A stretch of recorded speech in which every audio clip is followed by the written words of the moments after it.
Hjartagarðurinn er lítill en flottur garður sem staðsettur í miðbæ Reykjavíkur, mitt á milli Laugavegjar og Hverfisgötu. Garðurinn er frekar nýtil kominn og var einn vinsælasti staðurinn í miðborginni í sumar. Mikill straumur ferðamanna fer þarna ásamt því að Íslendingar nota hann mjög mikið.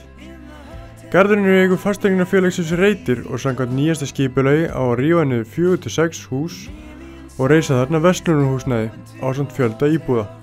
Nýja skipulagi gefur þó til kynna mun minna umfang nýrra húsa en var í upphafi árið 2007.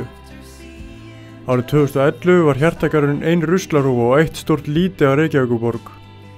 Þetta fannst Tómasi Magnússyni afar sorglegt að enginn skyldi taka þarna til eða gera eitthvað í málunum.